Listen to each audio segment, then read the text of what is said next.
কথা কথা আপনি গো নাতিন রে আপনি যেইখানে খুশি রাখেন। আপনি গো বাসা, আপনি গো নাতিন, আমার কনের কিছু নাই। আমি তো বাসায় শুধাই কাম করি।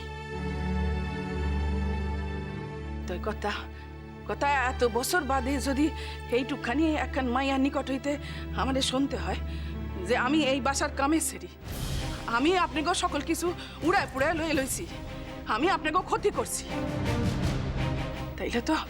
তাইলে তো এরপর আমার এই বাসায় থাকনের কোনো প্রয়োজন নাই। আমারে সাইডা দেন, আমারে ছুটি দেন কথা। নুরি, তুমি তো ছুটিটা চাইছো তোমার মেয়ের জন্য না, মানে দাদু ভাই আর পিসিমণি ফুলঝুরিকে পড়াশোনা শিখিয়েছেন। তুমি জানো ফুলঝুরি একটা চাকরি পেয়ে যাবে, আর তখন তুমি গিয়ে ফুলঝুরির সাথে থাকবে তোমার মেয়ের কাছে, আর দাদু ভাইয়ের বাড়ি থেকে চলে যাবে, তাই তো? সেগুড়ে বালি, তুমি এরকম ভাবছো, কিন্তু আমি জানি তোমার মেয়ের মন কিন্তু এরকম নয়। আমি ফুলঝুরিকে আমার শ্বশুর বাড়ি থেকে কোথাও যেতে দেবো না, কোথাও না। আর যদি এখানে ফুলঝুরি থাকতো আর ফুলঝুরি দেখতো তুমি আমার সাথে এত খারাপ ব্যবহার করেছো, ফুলঝুরি মরমে মরে যেত। শুনো, আমি তোমার লগে কোনো খারাপ ব্যবহার করি নাই। তুমি কইছো এই ঘর থেকে সকল জিনিস সরাই লইতে, আমি কইছি পারুম না। আমি জানি আমার আম্মু এই বাসার কেউ নয়, হ্যাঁও জানে, কিন্তু তারে চোখকে আঙুল দেয়া দেখানোর কি খুব ওই প্রয়োজন আছে?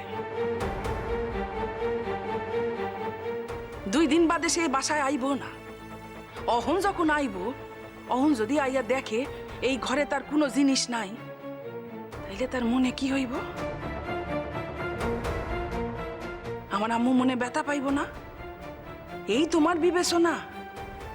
এই তুমি ফুলঝুরিরে ভালোবাসো, ভালোবাসা দেখাও তার প্রতি। কথা কথা আপনি কন, আমি কি খুবই অন্যায় করছি? কথা কথা এই পুতুল খান পর্যন্ত সরাইতে কইছে। এই পুতুল খান এইখানে থাকলে কি এর ক্ষতি? কথা কন, কি এর ক্ষতি? ও যখন এই ঘরে থাকবে তখন এই ঘরটা ওর মতোই সাজানো উচিত, যাতে হয়তো তোর আমার খারাপ লাগতে পারে।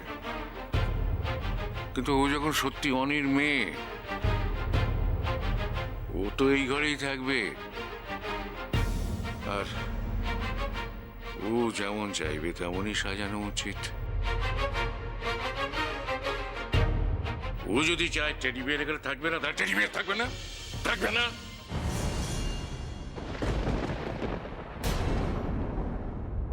কথা কথা আপনিও এই কথা কইলেন? আমি বুঝি নাই কথা। আমি যদি জানতাম আপনারও মত এই, তাইলে আমি কইতাম না কথা।